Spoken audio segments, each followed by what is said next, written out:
I usually don't really get all that excited about presentation. I mean, I've really seen it all from this point. Everything from cheap $15 just horrible presentations, and I'm talking bottle and box configuration, you know, super thin, cheap, flimsy cardboard, cellophane all ripped up when you get it, and the bottle's leaking, the cap doesn't even want to stay on, and all that stuff. From that point all the way into super premium products, right? A lot of the big niche brands that are known for their presentation I have. And so when you've seen all of that, all the highs and lows and everything in between, it gets to a point where you're just kind of desensitized to it. But every now and then you'll get something for a good deal.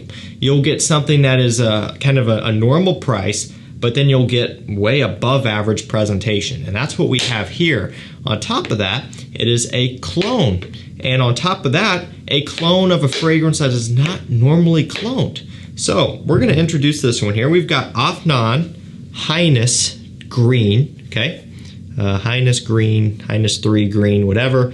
Okay, and it's green. It's a clone of a Creed fragrance. You're probably thinking, oh, green Irish tweed, that's been cloned a million times. What are you talking about? It's not. Maybe a Creed that you weren't expecting all that much, because it's really not talked about all that often. It's Royal Oud, of all things. Yeah, we got a clone of Royal Oud. I like Royal Oud a lot. I still remember, this is my original bottle right here. What do we got here for a batch? Because I know some people have interest. 18F01, I believe. Something like that. It was a new batch when I bought it, I know that. So, yeah, 18F01. Royal Oud. I liked it the minute I smelled it. One thing that has always surprised me about this one is there's not a lot of oud at all. Should have been called Royal Cedarwood, because that's what it's all about. But it's a really nice scent that, again, doesn't get the love that it might deserve. So typical with Creed, it's expensive even at discounters, $250, $300, whatever, right? So you can get something like this for $60, actually $59 is what I paid, and I will link it down below. Let's check it out, okay? Now this is going to be a full review. I've already tested it and worn it and sprayed it. This is a situation where I actually kept the box and I put it back in there so I could show it to you. Normally I don't do this, guys, like I said. But I felt inspired because for $60 to have a presentation like this, and also the weight of it as well, is really cool. Nice details here and there. We'll get rid of this now and we will check out the bottle. So the bottle is cool as well. You know, this isn't my style of bottle. I'll just be upfront and say it. I like the sleek and modern stuff, right?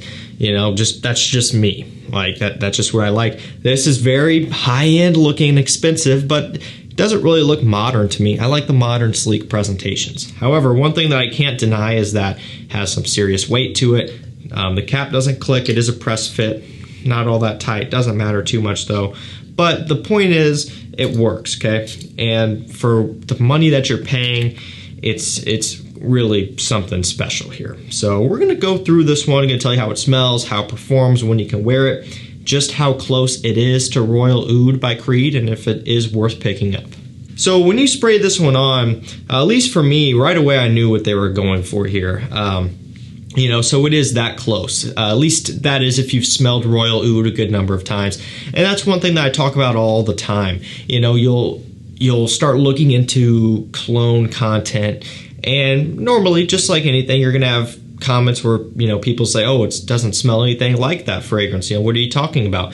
But it's important to make sure that who you're listening to does actually have experience with the fragrance that is being cloned, right? If it's something that someone has smelled maybe once or twice in passing, and maybe it was on paper or something, they're not qualified to give any sort of real input on that. I mean, yeah, you're entitled to your opinion, but that's not reliable, you know? So make sure that you're just aware of that. You know, I've been wearing Royal Oud for a good amount of time. It's a great fragrance. I really like it. I have a lot of experience with it. So smelling this right off the bat, I knew that it was Royal Oud. If you don't have a lot of experience with that one, you may not pick up on it right away, but if you compare them side by side, then you'll start to see. Now, right off the bat, you get a ton of cedarwood, and that makes sense, right? Because, you know, Royal Oud is all about the cedarwood. Cedarwood and black pepper immediately. Now, one thing I do want to point out that I really like about the cedarwood in this one here is that it is of similar variety to Gucci Pour Homme and or Bentley for Men Absolute. So I've talked about both of those on the channel a good amount. The Gucci's Discontinued, the Bentley is a clone of that. The cedarwood is very dry and almost pencil shavings like smelling with a good amount of a spiciness. Those use pink pepper, this use black pepper. But it just gives off this ultra masculine smell, and that is the variety of cedarwood that's being used here. Now in Royal Oud itself, it's a little bit more smooth, okay? Not even necessarily just talking about quality, like, oh, it's niche quality and this isn't. I'm talking about the actual smell of the cedarwood is more smooth in Royal Oud. This one here, it's a little bit more spicy and rough and dry and a little bit more rugged, but it does make it overwhelmingly masculine. If you're a guy who wants nothing to do with the unisex fragrances or the feminine leaning fragrances or the stuff that's right on the line, whatever you want to call it, the new sweet stuff, this is the type of thing you need to focus on here, because this is undoubtedly a men's scent. And it's worth noting that anyone can wear this if you want, but I mean, this smells like a dude for sure. Now, in terms of the oud note, we'll kind of address the elephant in the room here. Not a ton of it, and that goes for the opening, which I do have on my skin right now to kind of follow along with you guys. That also goes for the dry down. Not a ton of it. You do get a slight kind of, I don't know how to describe it without scaring people off. A slight kind of green, minty, medicinal texture, okay? It doesn't really smell like mint, but it gives you that kind of cooling menthol sensation and a slight medicinal touch that would be coming from the oud in this situation here. But again, I even hesitate to say that because I know oud can be a very touchy note for people, but I want to ensure you that this is not crazy strong oud. It really isn't. It's cedarwood heavy, it's aromatic heavy, that's just how it is. But you do pick up on a little bit of it. So we'll take a look at the notes here. We have cypress, bergamot, and lavender up top. We have cedarwood, galbanum, black pepper, and petitgrain in the mid, and oud, oak moss, and leather in the base. So you do get a little bit of that leather actually, and there's a bit of a smokiness in this fragrance. I think that's where it's coming from. Almost a very slight animalic leather. So it's kind of smoky and heavy and rich. The oak moss is kind of also lending to a little bit of this green, rugged, masculine smell, and it just kind of has that going on, mixing with the black pepper and the dry cedarwood. It's just very spicy, woody, and smoky. It's a really inspiring combination here that I love.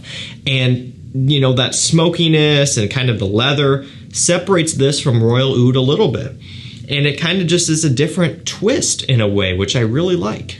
This one is definitely much more green and aromatic than Royal Oud itself, with the galbanum, the cypress, that sort of thing, the oak moss, more green going on. So it's kind of a balance of green and then dry, spicy smokiness and woodiness. So it's a really cool combo, and again, it's just a man's scent. It's something that is going to turn heads and command attention in every way possible. And I'll be the first to admit that it might not be, the absolute best compliment getter in terms of like being compared to a Ventus or that sort of thing. This is not going to appeal to the younger crowd out there. That goes probably for men and for women, right? Depending on just who you are and what you're after.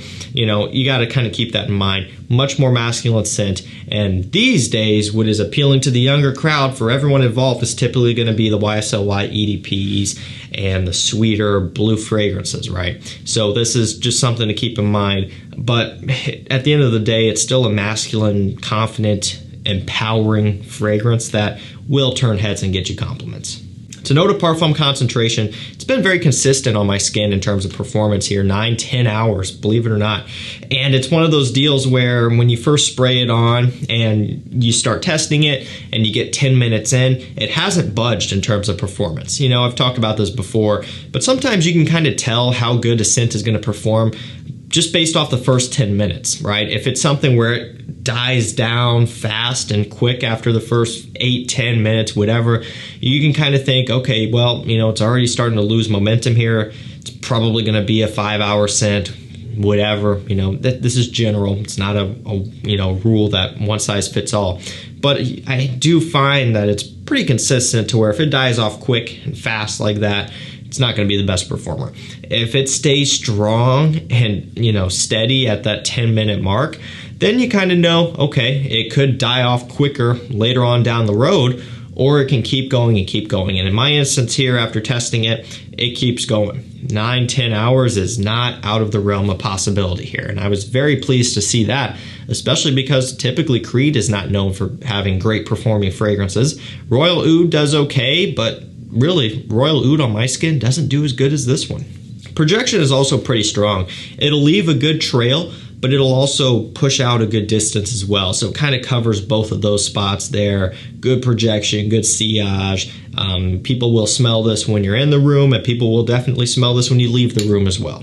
Quality is great. It's impressive. It's not, you know, the absolute best quality fragrance out there. You know, when you start comparing the niche, then you get into the point where you can see the differences. But at the same time, you're talking about a $60 scent versus a $200, $300, $400, $500 scent, right?